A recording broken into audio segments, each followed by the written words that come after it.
Leitura do livro Fragmentos de Pensamento e de Paixão, de Pietro Baldi.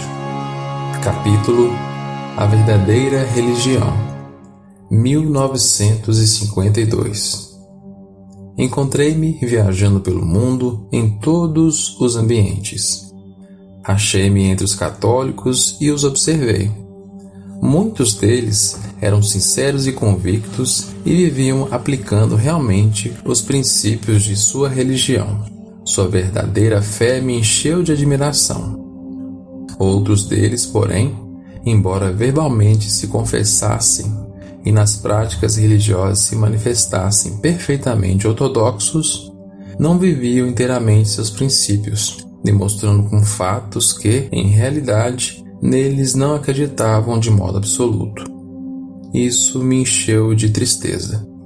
Achei-me depois entre os protestantes e os observei. Muitos deles eram sinceros e convictos e viviam aplicando realmente os princípios de sua religião. Sua verdadeira fé me encheu de admiração. Outros deles, porém, embora verbalmente se confessassem e nas práticas religiosas se manifestassem perfeitamente ortodoxos, não viviam inteiramente seus princípios, demonstrando com fatos que, em realidade, neles não acreditavam de modo absoluto. Isso me encheu de tristeza. Achei-me também entre os espiritistas e os observei.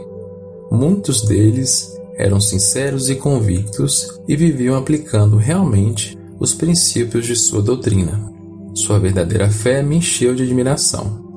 Outros deles, porém, embora verbalmente se confessassem e nas práticas formais se manifestassem aderentes à sua doutrina, não viviam inteiramente seus princípios, demonstrando com fatos que, em realidade, neles não acreditavam de modo absoluto. Isso me encheu de tristeza.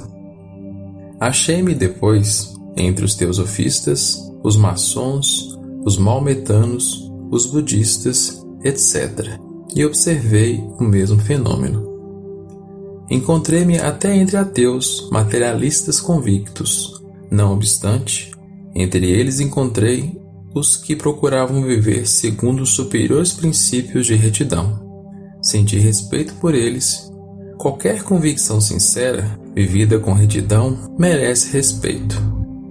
O que me encheu de tristeza foi ver o ateu materialista animalescamente envolvido, somente animado de instintos egoístas para prejudicar o próximo.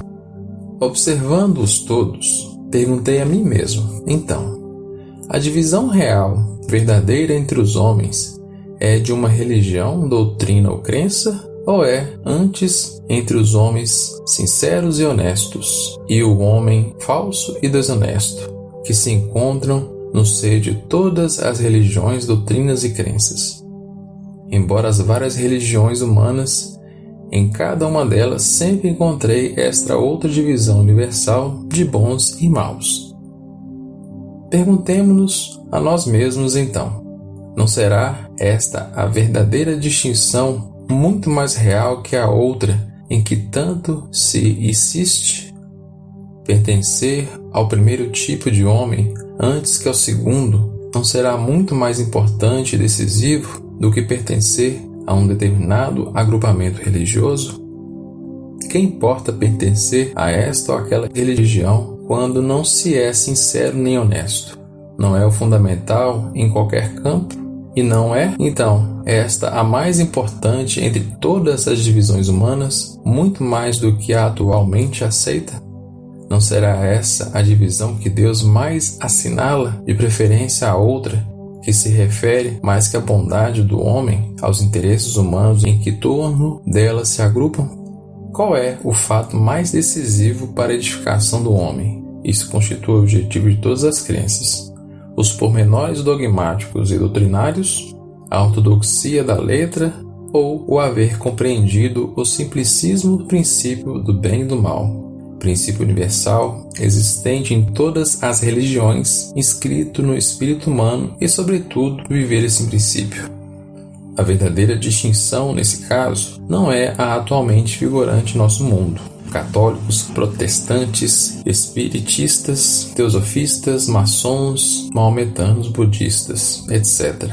Mas sim o justo e o injusto. Esta é a distinção substancial a que tem valor diante de Deus, muito mais importante que a outra, que pode ser apenas formal. Na segunda se pode mentir e ela então é fictícia, nunca na primeira, que é real. Por que então tantas lutas religiosas e doutrinárias? Não tem elas outro valor senão o de defender o patrimônio conceptual do grupo e os interesses que dele dependem. Por que então não reduzir todas as crenças a esse seu denominador comum, que é a sua substância, em que todas se encontram, além de todas as divisões? E por que não achar nessa substância a ponte que as une todas numa característica comum, em lugar de procurar, em especulações sutis, o que pode dividi-las? Por que não parar e insistir no que importa acima de tudo, a bondade e a evolução do homem? Tudo isso é importantíssimo para a fusão das almas no caminho da unificação, que é o futuro do mundo em todos os campos. Daí nasceria um grande respeito recíproco, uma nova possibilidade de compreensão, um superior espírito de fraternidade. Ocioso amor à ortodoxia, justificável em outros tempos, excitado até o ponto de preferir a letra ao espírito, pode significar uma satânica falsificação da fé na psicologia farisaica, enfermidade que todos os tempos e todas as religiões. Pode então acontecer que se faça da religião o que sempre se tem feito do amor à pátria, que, embora santo em si, se transforma em agressividade e guerras contra outras pátrias. Ora, como esse tipo de amor nacional está hoje em vias de desaparecimento, superado pela vida que caminha para a unificação social, do mesmo modo, a vida superará o espírito de absolutismo e intransigência, pois ela se dirige para a unificação religiosa. É necessário, assim, abandonar o espírito separatista de domínio, em nome de absolutismos, numa verdade que na Terra, para o homem, não pode deixar de ser relativa e progressiva, isto é, em função de sua capacidade evolutiva. A vida hoje caminha para a colaboração por compreensão em todos os campos, e os imperialismos políticos ou religiosos pertencem a fases que estão sendo superadas. Os imperialismos espirituais retardam a unificação, que se situa justamente no campo das convicções e das consciências, e que não se pode obter com o espírito de absolutismo e de domínio. Qual é, pois, a religião de substância em que poderão pacificar-se todas as distinções humanas, encontrando-se em seu denominador comum? A religião de substância é somente uma. A ela pertencem todos os honestos que creem sinceramente e vivem suas crenças, sejam católicos, protestantes, espiritistas, teosofistas, maçons, maometanos, budistas, etc. Estão, ao contrário, fora da religião, todos os falsos, os injustos, os que interiormente não creem, embora formalmente em seus lugares. Os que não vivem suas crenças, sejam católicos, protestantes, espiritistas, teosofistas, maçons, maometanos, budistas, etc. Estes se igualam no representar a traição à ideia que professam. Na mensagem de Natal de 1931, diz sua voz: não está longe o dia em que somente uma será a divisão entre os homens, justos e injustos. Na terra, em todos os campos, existem sempre dois tipos humanos, o evolvido e o envolvido. Encontram-se em todas as filosofias, governos, religiões, hierarquias e povos.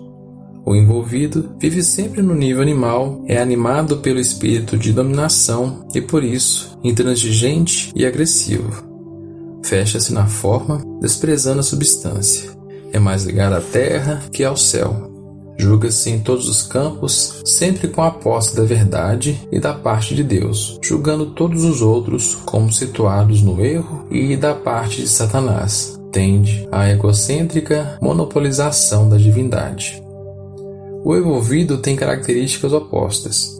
vivendo no nível mais alto, é animado pelo espírito da fraternal compreensão. Tolera e auxilia, fala com o exemplo, dando e não dominando. É mais aderente à substância que à forma, mais unida ao céu que à terra. Não julga nem condena, tende a anular seu eu em Deus e no amor ao próximo. Não se faz paladino da verdade para exigir virtude dos outros, mas começa por praticá-la ele mesmo. Ilumina, não impõe, pois respeita as consciências. Não pretende ser o único que tem Deus consigo. Não identifica com o mal tudo o que está fora de seu eu, do seu grupo ou hierarquia, nem o condena em defesa própria.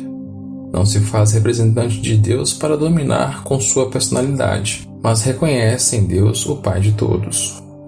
O homem está evolvendo e a religião dos justos será a religião unitária que a todos entrelaçará. O estado vigente até hoje corresponde à fase caótica do mundo. Ele caminha, porém, para a fase orgânica na qual, em todos os campos, os relativos pontos de vista se coordenarão numa verdade universal. A religião una será substancial, a religião do bem e dos bons, que se compreenderão por serem envolvidos. Para essa compreensão, os envolvidos ainda não estão maduros, pois só podem crer que a salvação depende apenas da filiação a esta ou aquela forma da verdade, sem cuidar da substância que pode estar em todas as formas. Tudo isso, porém, será fatalmente superado. É lei de evolução que o dualismo em que se dividiu nosso universo, gradativamente em todos os campos se vá reconstituindo em sua originária unidade, de que o espírito caiu na cisão, na forma, na matéria. É fatal lei de evolução que chegue finalmente à Terra a tão esperada realização do reino de Deus.